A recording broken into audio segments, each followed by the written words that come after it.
안녕하세요. 기업금융과 M&A 세 번째 수업 시간입니다.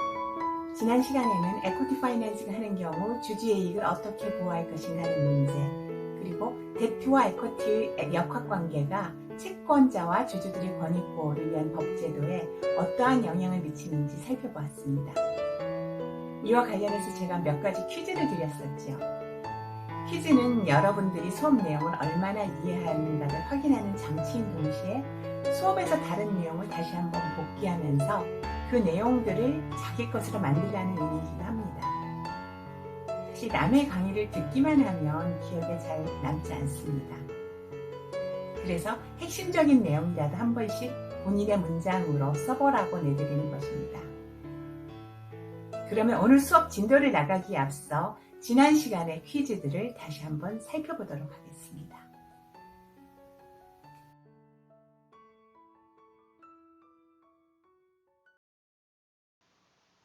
첫 번째 문제는 신주 발행 시 기존 주주의 지분율 희석을 방지하기 위한 상법상 안전장치는 무엇인지 하는 것이었습니다.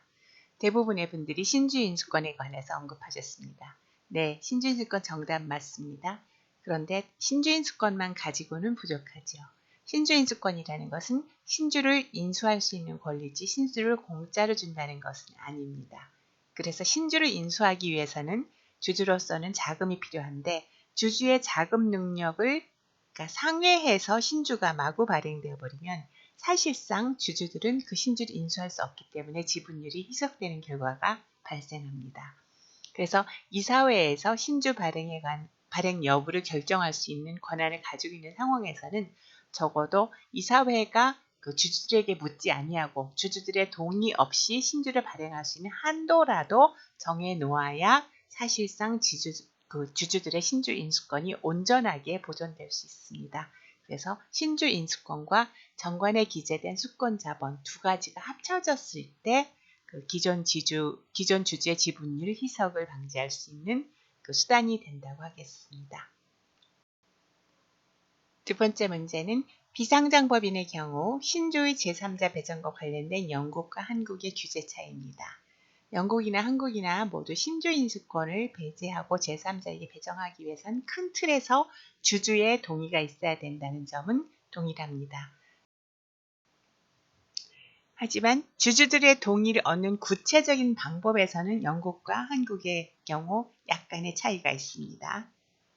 영국의 경우에는 기존 주주의 배정이 원칙이고요. 그래서 기존 주주의 신주 인수권을 배제하기 위해서는 그 신주 발행 당시에 그 주주총회 특별 결의를 통해서 Disapplication of Preemption Rights를 결정을 해야 합니다.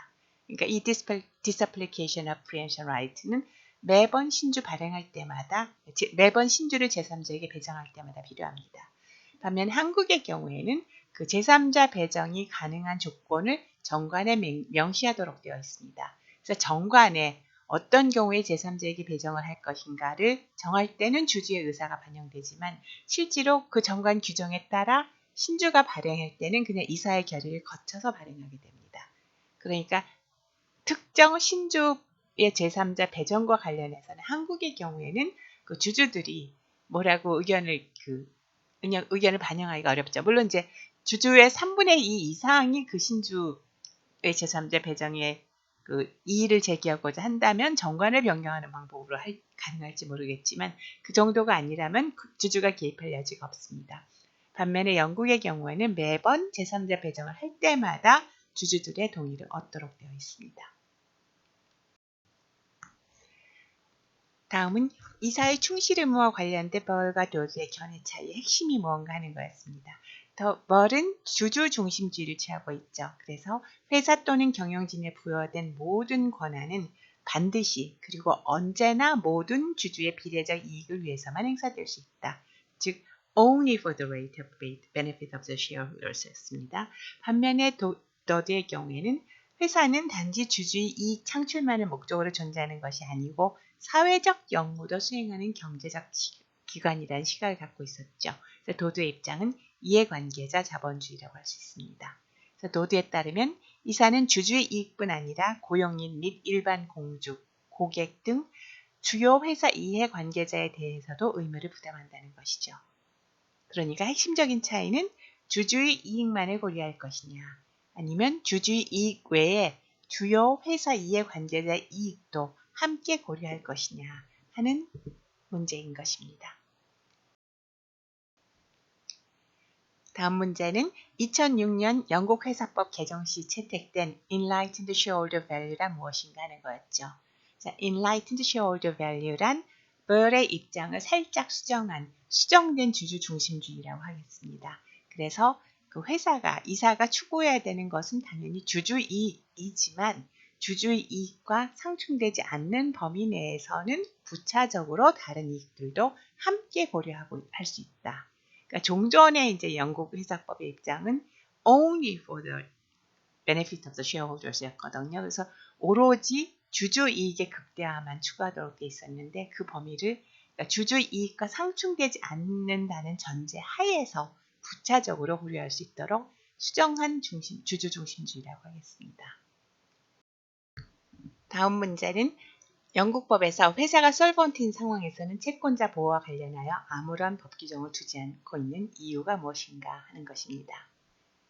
자, 회사가 솔번트하다는 얘기는 아직 채무 초과 상황은 아니라는 얘기죠. 즉, 회사의 순자산은 총 채무보다는 많다는 얘기입니다. 이런 상황에서 채권자에 대한 원리금 지급은 이익이 없어도 계속됩니다. 즉 회사의 순자산이 주주들이 납입한 자본금 상당액밖에 없는 경우에도 이 순자산은 원리금 지급에 여전히 충당되는 것입니다. 그러니까 순자산이 감소되는 경우에 그 손실은 1차적으로 주주들이 부담하게 되는 것이고요. 이러한 주주들의 희생 덕분에 채권자들은 여전히 원리금을 회수할 수 있다는 의미에서 Shareholder First Rule in Relation to Losses 라고 합니다. 그러니까 주주가 납입한 자본금이 채권자의 손실에 대한 쿠션 역할을 하는 거죠. 그렇기 때문에 이러한 상황에서는 채권자들이 부담하는 위험은 그 주주가 부담하는 위험의 부분 집합에 불과합니다. 그러니까 주주가 자기들의 이익을 보호를 위해서 뭔가 액션을 취하고 있는 한 굳이 채권자까지 나서서 챙기지 않아도 채권자 보호에는 충분하다는 논리인 거죠. 마지막 문제는 영국법이 Shift of Directors Duty를 규정하고 있는 논거가 무엇인가 하는 것입니다. 자, Shift of Directors Duty는 어느 시점에 일어납니까? Near Bankruptcy 시점부터 Shift of Directors Duty가 문제가 되죠. 자, Near Bankruptcy 상황이라는 건 결국 회사가 insolvent한 상황이기 때문에 즉 회사가 채무 초과 상태입니다. 그러니까 회사의 전 재산을 탈탈 털어봐야 채권자의 원리금 지급에도 부족한 상황이라는 거죠. 그러니까 주주들은 더 이상 가져갈 게 없습니다. 그렇게 되면 주주들 입장에서는 회사의 자산을 지키기 위해서 노력을 할 이유가 없죠. 반면에 그나마 있는 거 끌어모아서 투기적인 투자를 해서 날리면 할 수 없는 거고요. 그런데 성공하면은 한탕주의 해서 성공하게 되면은 그러면 이제 그래도 뭐라도 건질 게 있으니까 그 회사의 운영이 정상적인 투자가 아니라 투기적인 그 기업 활동이 돼버립니다. 반면 이제 그런 상황에서 채권자들로서는 그렇게 위험한 투기를 할 이유가 없죠. 그죠? 있는 거 부족할지라도 그거라도 건지는 게 낫습니다. 그러니까 채권자와 주주들의 이해가 완전히 반대 방향으로 움직이고요. 이렇게 되면 사실은 주주들이 채권자의 비용으로 투기를 하는 거잖아요. 그러니까 원리금 상환 비용은 사실은 회사가 부담하고 결국 실질적으로 주주들이 부담해야 되는 그 원리금 상환 비용을 그걸 가지고 상환에 사용해야 될 자산이 그 투기적 투자에 일어나게 되니까 이제 externalizing the cost of their debts가 되는 거죠.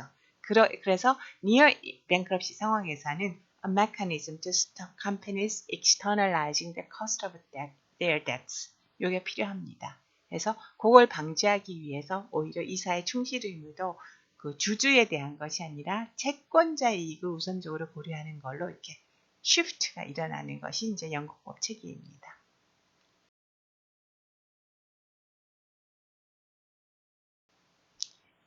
자, 이제 본격적으로 오늘 진도 나가도록 하겠습니다. 이번 시간에 다루고자 하는 주제는 기업 금융과 기업 지배 구조입니다. 자, 기업이 equity financing 중 특히 기존 주주들에게 신주를 발행하는 internal financing으로 자금을 조달한다면 그런 자금 조달은 물론 기업의 경영권에 영향을 미치지 않습니다. 하지만 주주의 재력에만 의지하는 자금 조달에는 한계가 있죠. 그래서 기업의 영업 활동이 원활하게 이루어지려면 external financing을 하지 않을 수 없습니다. 근데 equity financing을 cash offering, 즉 제3자 발행 방식으로 진행하게 되면 이것은 기존 주주의 지분율 희석을 필연적으로 초래하게 되죠. 그래서 equity financing, 즉 cash offering 방식으로 추구하는 equity financing은 기업의 의사결정 구조에 직접적인 영향을 미치게 됩니다. 물론 debt financing을 하더라도 조달된 자금의 규모와 어떤 방법으로 조달하느냐에 따라서는 채권자 보호를 위해 관련 계약서에 기업의 자유를 제한하는 내용이 포함되기도 하죠. 하지만 이런 제약은 주주총회 의결권을 넘겨주는 equity financing하고 차원이 다르죠. 자, 그렇지만 누구도 남에게 기업의 경영권을 넘기기 위해 기업을 하지는 않습니다. 그렇기 때문에 기업 금융 시에는 지배 구조상의 고려를 하지 않을 수 없습니다. 즉, 기업 금융이라는 것은 단순한 자금 조달의 문제는 아니라는 거죠. 그러니까 경영권을 침해할 우려가 있는 자금 조달 방법이라면 그 조달 비용이 싸더라도 피할 수밖에 없습니다. 그러니까 이렇게 이제 부차적인 다른 것들을 고려하기 시작하면 금융 수단을 선택할 수 있는 폭이 제한될 수밖에 없죠. 자금을 조달함에 있어서 조달 금리 및 조달 가능 금액 등에 영향을 미치는 시장 상황과 기업의 자금 수요만이 아니라 지배구조와 관련된 다양한 문제들을 동시에 복합적으로 고려해서 결정할 수밖에 없게 됩니다. 기업이 처한 구체적인 상황에 따라 기업이 원하는 금융상품의 내용은 달라지게 될 것이고요. 네, 이렇게 제각각인 기업의 수요에 맞춤 재단된 금융상품들이 계속 호환되면서 그 시장에서 사용 가능한 금융상품의 종류는 매우 다양해지게 됩니다. 자, 이런 상황이기 때문에 올리버 윌리엄스는 그의 논문에서 이렇게 말했습니다. I furthermore argue that rather than regard debt and equity as financial instruments, they are better regarded as different governance structures. 그러니까 debt financing과 equity financing 중 어느 쪽을 선택할 것이냐 하는 것은 단순한 금융상품의 선택이 아니라 회사 지배 구조상의 결정이 되는 것입니다. 그렇다면 과연 기업의 지배 구조란 무엇일까요? 기업의 지배 구조란 그 회사가 나아갈 방향을 제시하고 통제하는 그런 시스템에 관한 얘기입니다. 그래서 the system by which companies are directed and controlled 라고 하고 있죠. 기업의 지배 구조가 그 화두로 부각된 건 20세기 후반 무렵입니다. 기업의 지배 구조의 정의를 마크 T. 무어는 다음과 같이 내리고 있습니다. Corporate governance can be defined as the social problem of holding powerful decision makers in large economic organizations accountable for their actions in order to legitimate their continuing possession and exercise of power. 그러니까 강력한 그 권한을 가진 자에 대해서 자기 행위에 대해 책임을 묻는 그런 문제라고 이해하고 있는 거죠. In large economic organizations, 거대한 경제 공동체, 그러니까 대기업과 같은 그런 거대한 경제 공동체에서 실질적으로 의사결정을 할 수 있는 이 powerful decision maker들은 accountable for their actions, 자기들의 행위에 대해서 책임을 지도록 만드는 것이 이제 그게 corporate governance라는 겁니다. 그렇게 해야 되는 이유는 in order to legitimate their continuing possession and exercise of power. 그러니까 그러한 권력을 계속 보유하고 또 행사하는 것을 정당화하기 위해서는 제대로 행사되고 책임을 지고 있어야 된다는 이 메커니즘이 확립되어야 한다는 거죠. 무어의 이러한 정의에서 여러분들이 주목을 해야 할 단어는 social problem입니다. 즉 무어는 corporate governance란 어떻게 하면 거대한 경제적 조직체를 이끌어가는 powerful decision maker들에게 자신들의 행위에 대해 책임을 지도록 할 것인가 라는 social problem, 즉 사회적 문제라고 하고 있습니다. 그런데 corporate governance가 왜 social problem이죠? 무어의 정의에서 말하는 powerful decision maker란 결국 회사의 경영지를 지칭하는 것입니다. 경영진이 자기 책무를 성실하게 수행하지 않거나 심지어 횡령을 한다. 이렇게 하면은 회사는 결국 망가지거나 또는 완전히 망가지지는 않더라도 회사의 수익은 줄어들 것이고요. 그로 인한 손실과 위험은 결국 기업 경영의 위험을 최종적으로 부담하고 있는 주주들의 몫입니다. 그렇다면 프린시펄인 주주와 에이전트인 경영진이 자기들끼리 알아서 해결하라고 하면 되지. 굳이 왜 사회가 이런 문제에 개입해야 하죠? 이건 결국 회사를 무엇이라고 볼 것이냐 하는 회사의 존재론적 의미에 대한 기본적인 견해를 어떻게 가져가느냐에 달린 문제라고 생각합니다.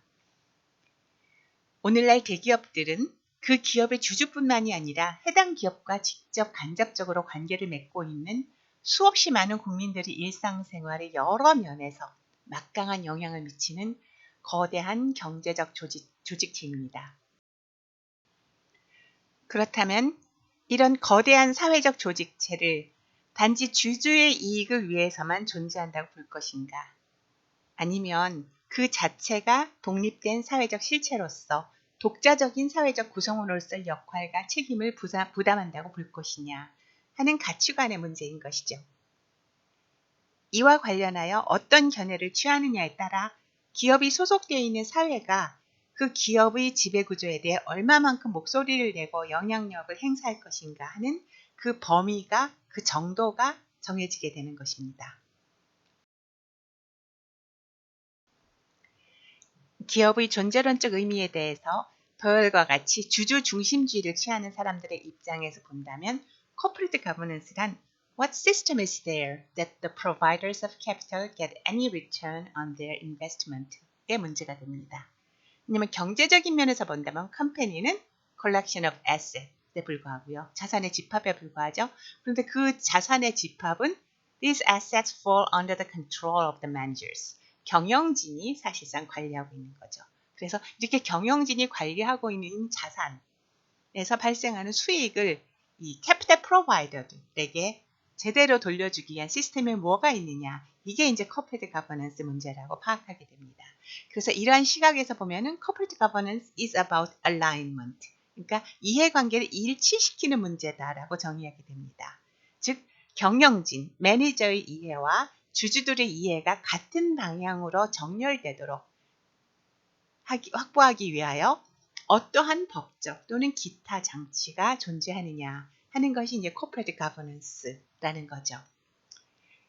그런데 기업의 사회적 책임을 강조하는 입장에서 본다면 기본적으로 이 견해에 동의는 하지만 여기서 말하는 alignment를 판단함에 있어서는 주주들의 이해뿐만이 아니라 회사의 주요 이해 관계자들의 이해도 역시 판단 기준으로 삼아야 한다라고 주장하게 될 것입니다.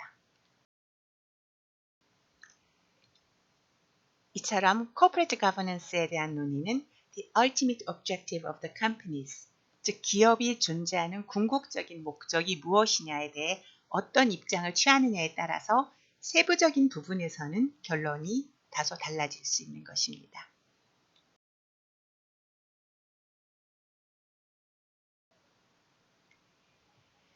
상법에서 예정하고 있는 주식회사의 의사결정기구는 두 종류가 있지요. 주주총회와 이사회입니다. 자, 주주총회 권한에 관해서는 제361조에서 주주총회는 본법 또는 정관에 정하는 사항에 한하여 결의할 수 있다라고 하고 있습니다.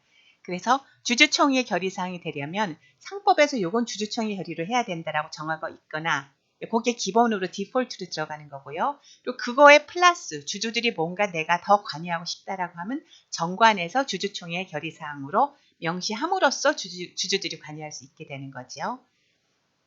상법에서 정하고 있는 이제 대표적인 주주총회 결의사항은 이사 선임권입니다. 그래서 382조를 보시면 이사는 주주총회에서 선임한다라고 하고 있습니다. 이거 외에 정말 회사의 기본적인 구조 내지는 그 기본 방향에 대해서 영향을 미치는 몇 가지 사항들은 그 주주총회 결의사항으로 상법에서 명시하고 있습니다. 제 강의와 직접적인 관련된 부분은 이사 선임권이라서 이제 그것만 인용하고 있는 겁니다.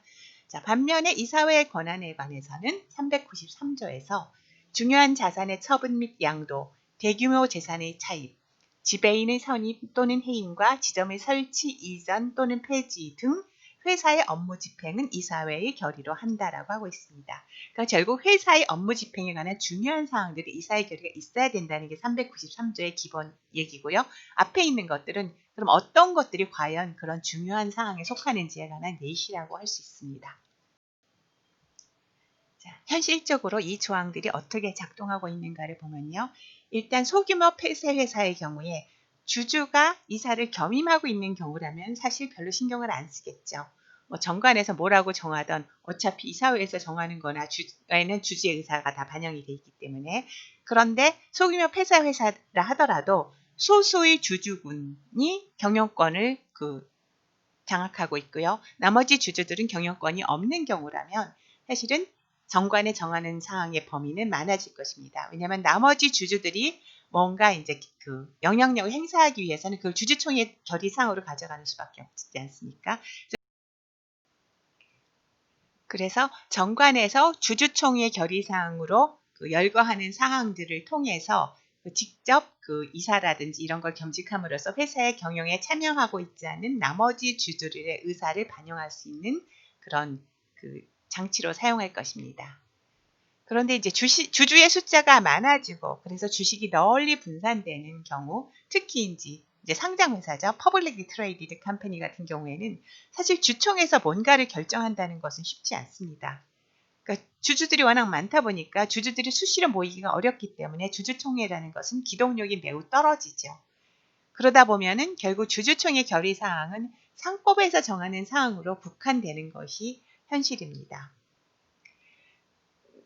그렇지만 상법은 이사의 선임권을 비롯해서 주주가 이사회를 통제할 수 있는 핵심적인 사항들은 그래도 주주총회 결의사항으로 하고 있기 때문에 상법의 규정만으로도 이것들이 제대로 작동되기만 한다면 주주들의 이익 보호 수단은 상당히 높은 수준으로 마련되어 있다고 할 수 있겠습니다. 자, 방금 살펴본 바와 같이 회사에는 두 종류의 의사결정 기구가 존재합니다. 주주총회와 이사회. 그리고 물론 상위 기관은 주주총회죠. 하지만 현실을 놓고 보면 회사 업무에 관한 중요한 결정의 대부분은 이사회에서 내려집니다. 그러다 보니까 현실적인 기능을 놓고 본다면 회사의 주주가 프린시플로서 경영진인 매니저를 선임하고 그들에게 회사의 일상적인 업무에 대한 결정권을 위임하고 있는 관계가 되는 거죠. 그래서 the firm's owners, principals, hire managers, agents, and then delegate the firm's day-to-day operating decisions to these managers. 그런데 사람이라는 건 누구나 자기의 개인적인 이익을 추구하기 마련이죠. 그래서 그냥 아무런 장치가 없이 본다면 both parties, owners and managers, seek to maximize their personal utility. 그러니까 각자 자기 개인적인 이익을 이제 최대한으로 추구하게 되겠는데요. 자, 오너와 매니저는 사실은 이 개인적인 이익이 서로 다릅니다. 그래서 in the case of shareholders, this translates into stock price maximization. 그러니까 주주의 입장에서 보면 maximize their personal utility는 결국 stock price maximization으로 연결이 되는 거죠. 그런데 매니저도 과연 그럴까요? 아닌 거죠. For managers, utility maximization does not necessarily translate into maximizing shareholders' wealth. 즉, maximizing shareholder wealth가 매니저들의 개인적인 이익, 즉 그들의 퍼스널 유틸리티하고는 반드시 일치하지는 않는 것입니다. 그렇기 때문에 주식회사에서 스톡 프라이스 맥시마이제이션이라는 효과가 달성될 수 있는 것은 에이전트들이 자기들의 퍼스널 유틸리티는 잠시 접어두고 오로지 스톡 프라이스 맥시마이제이션이라는 목표를 향해 열심히 뛰어주었을 때 가능한 것이죠. 자, 매니저들의 사익 추구의 전형적인 예는 short-term earning에 집착하는 것입니다. 그래서 여기 슬라이드에서 보는 것처럼요. Managers, for instance, may prefer to focus on short-term earnings that correspond with their remaining tenure in the firm rather than long-term earnings growth that leads to shareholder wealth maximization이라고 하고 있지요. 그러니까 주주들의 입장에서는 장기적인 주주가치 극대화가 주주들에게는 최선입니다. 하지만 경영진은 자기 임기 연장이 최선이죠. 임기가 끝났는데 연장이 안 되면 그 다음에는 회사가 아무리 이익을 내든 별로 의미가 없지 않습니까? 그래서 경영진들은 본능적으로 단기간에 성과를 낼 수 있는 일들에만 매달릴 뿐 당장 결실을 맺지 않는 사업에는 무관심하게 될 가능성이 큽니다. 이렇게 되면 기업의 미래는 어둡게 되죠. 하지만 이 정도면 사실 양질의 경영진입니다. 좀 더 악질이라면 사실 자기가 하는 일에 비해 과다한 보수를 챙겨갈 수도 있고요. 심지어는 회사 돈을 빼돌리기까지 할 수 있죠. 물론 이건 범죄이기 때문에 대부분의 경우에는 여기까지는 안 가겠죠. 어쨌든 비교적 책임감 있고 성실한 매니저들이라 하더라도 그들의 퍼스널 유틸리티는 기업의 장기적인 성장 전략과는 부합하지 않을 수 있습니다. 그렇기 때문에 소유와 경영이 분리되어 있는 주식회사의 경우에는 프린시플인 주주들은 그 에이전트 매니저들의 업무 집행에 관해서 관심을 가지고 열심히 감독할 필요가 있습니다. 그래서 그러라고 사실은 상법은 그 주주총회와 이사회라는 두 가지 의사결정기구를 만들고 중요한 사항들은 그 주주총회 결정사항을 하고 있는 거죠. 즉 주식회사는 회사의 업무 집행에 관한 의사결정권을 이사회에 부여하고는 있지만 주주들이 관여하는 것이 바람직한 사항들은 주주총회에서 정하도록 하는 구조를 취하고 있는 이유가 바로 그 때문인 것입니다. 즉 주주 이익의 필수적인 사항들은 법으로 정해서 반드시 주주의 의사가 반영되고 하고요. 또 그 이상으로 주주들이 관여하기 원한다면 정관에서 주총 교리를 만들어서 이를 더 늘릴 수 있는 그 융통성도 부여하고 있습니다. 이렇게 해서 주주들이 매니지먼트를 통제하는 구조입니다. 자, 법에서 반드시 주주총회 결의사항으로 하고 있는 것 중에 대표적인 사항이 이사선임권입니다. 주주가 이사들을 통제하기 위해 보유하는 가장 강한 컨트롤 권한이 바로 이사선임권인 거죠. 사실 자기 목줄을 쥐고 있는 자에게 누가 개기겠어요. 말 잘 들을 수밖에 없죠. 그리고 최선을 다해서 주주를 위한 청지기로서의 본분을 수행할 것입니다. 물론 아닌 경우도 있긴 하겠지만 그러다 들키면 바로 잘리지 않겠습니까?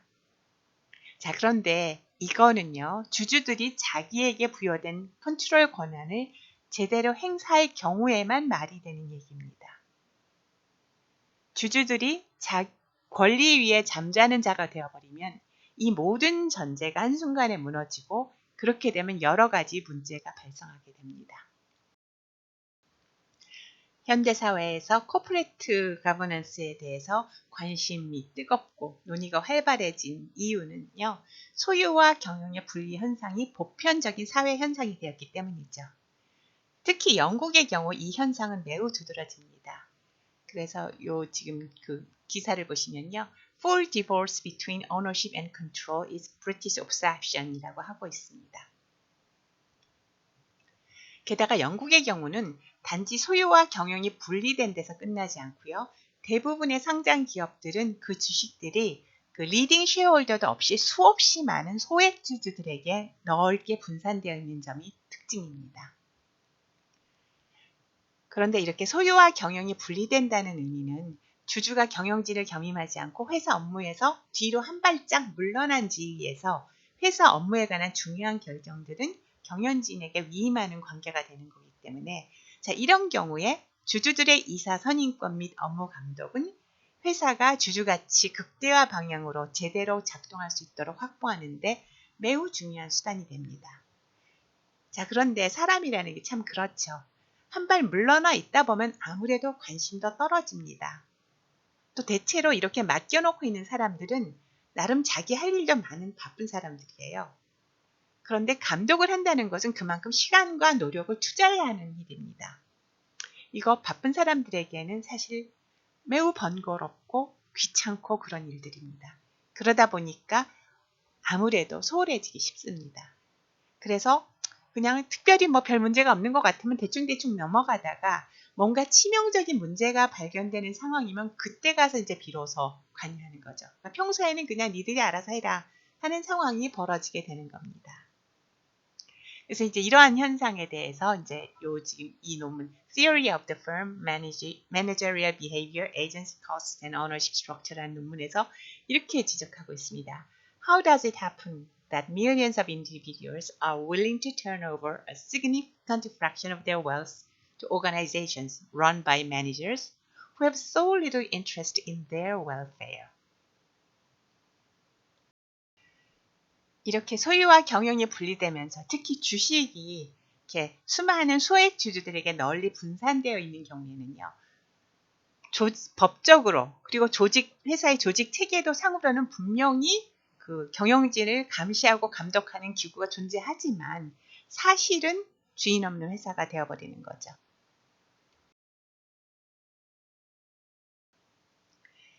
사실 소유와 경영의 분리로 인한 폐단은 아담 스미스가 1776년 국부론을 썼을 때 이미 경고한 바 있습니다. 화면에서 보이시는 이 내용은 제가 아담 스미스의 국부론 The Wealth of a Nation에서 따온 문장입니다. 함께 한번 보시죠. This court indeed is frequently subject in many respects to the control of a general court of proprietors. But the greater part of those proprietors seldom pretend to understand anything of the business of the company, and when the spirit of faction happens not to prevail among them, give themselves no trouble about it, but receive contentedly such half-yearly or yearly dividend as the directors think proper to make to them. 여기서 이제 the general court는 shareholders를, 그리고 the court of directors는 the board를 상징하는 겁니다.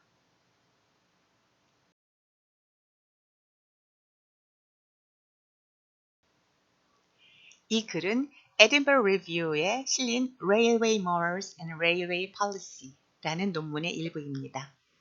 저자는 누군지 좀 불분명하긴 한데요. 헤버트 스펜서로 추정되고 있습니다. 자, 같이 한번 보시도록 하겠습니다. Proprietors, shareholders, instead of constantly exercising their franchise, allow it to become on all ordinary occasions a dead letter.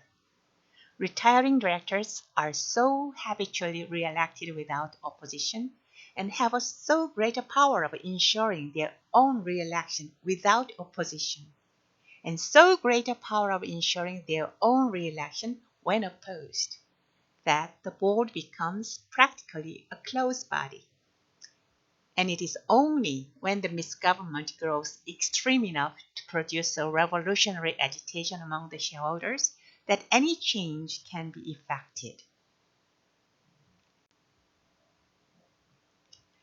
이 논문의 핵심은 회사의 주인인 주주들이 자기들이 해야 할 역할을 하지 않으니까 회사에 웬만큼 심각한 문제가 발생하는 경우가 아니라면 결국 경영진들이 사실상 주인이 되어 본인들의 선임 문제조차도 자기들이 좌지우지하고 있다는 것이죠. 놀라운 것은 이 논문이 나온 시기입니다. 화면에서 보시면 1854년이라고 되어 있죠. 이미 그때부터 이런 현상은 보편적인 현상이었던 것입니다.